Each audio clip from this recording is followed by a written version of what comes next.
This is truly remarkable. We all like to think of ourselves as a bit of a superhero at times. Our next guest, though, has been dubbed the real-life Spider-Man. Climber Neil Gresham has become the first person to scale one of Britain's toughest cliff faces. The section of rock is part of the Forbidden Head in Pembrokeshire. And he joins us now. He looks like a climber. Morning to you. Thanks very much for joining us. Neil, just tell us a little bit about this place, because it's quite special. It's quite sort of, I don't know, well-known, infamous, isn't it? It's a beautiful bit of unspoilt coastline. I mean, it's popular with walkers and tourists, but climbers go there because the rock is fantastic. It's very solid.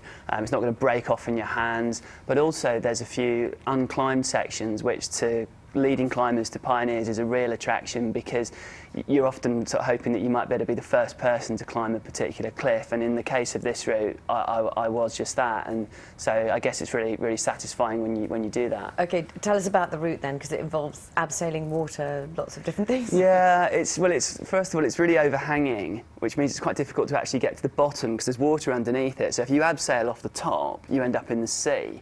Now, I was actually abseiling straight into the sea and swimming to the bottom of the climb. So that's how you got to the bottom of initially, the start yeah. of the ascent. Here we go. But it was a bit of a problem because I was getting wet and cold before starting the climb. So in the end, I solved this by just purchasing a cheap sort of dinghy, a rubber dinghy. So I abseiled into this dinghy, sort of paddled into the base of the climb, and then got out of the dinghy and climbed up the cliff face. Okay, here we can see you in said dinghy. Yeah, that's me. And that was the only rope that you had, because when you actually did it, you were not roped on, and that's clearly you're an expert, but there was a good reason for that. Well, there is, yeah. It's just incredible. It kind of sounds dangerous, but it's not as dangerous as you might think. The water underneath this route is deep, so basically if you fall off, you just land in the sea. Okay. And you dry yourself off and have another go. I mean, people can climb with ropes, but in some respects it's more cumbersome, more tiring. You have to secure your rope as you go. I mean, the ultimate form of climbing really is to just climb without ropes, solo, just you against the rock. Free climbing. Yeah, free climbing, solo climbing, yeah. Well, if we just have a look at this shot here in the projector, we haven't twisted that or anything else. That is that angle that you were climbing at. That's the angle of it. The whole time. Yeah, I mean, it tends to be that the harder climbs are more overhanging, which means that you're hanging by your fingertips and you can't use your feet as much. So it's more strenuous, it's more tiring, and you have to train quite a bit harder to do overhangs. You mentioned the training, because I expect lots of people, people watching this morning, go, I'm just going to go and have a go. You shouldn't be just going to have a go, should you? Certainly not at something like this. It would be pretty dangerous. But you can go to indoor climbing centres, and these are springing up all over the country. I mean, apparently, I've heard it's one of the UK's fastest growing sports, because you can go and do this in total safety, and people love it because it doesn't feel quite as laborious as going to the gym or going for a run.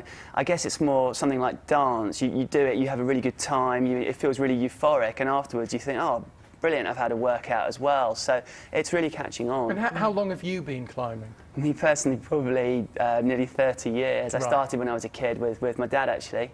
Yeah, and because when you came in, Louise said, you can tell you're a climber because there's not an ounce of fat on you. You're incredibly lean. Do you have to have the physique to do it? Well, no. Or does it come with the training? With any sport, of course, to do it at an elite level, yes, you have to train all the time. I'm training sort of 6 days a week, and I'm really careful with my diet. Yeah. But you can just participate. Look at that. Yeah, you can just participate at whatever level suits you. Anyone can go out and find the climb enjoyable and challenging. Gosh. Okay, absolutely brilliant. Your advice to people going out for a climb today or thinking about climbing?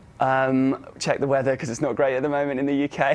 No, and don't go and try and climb up something like that. Go to your local leisure centre and have a go. Definitely. I'd like to shake hands with you, but I think you might crush my fingers. No, don't be very silly. strong. Lovely to meet you. Thanks, nice Neil. to meet you guys too. Thank you very much.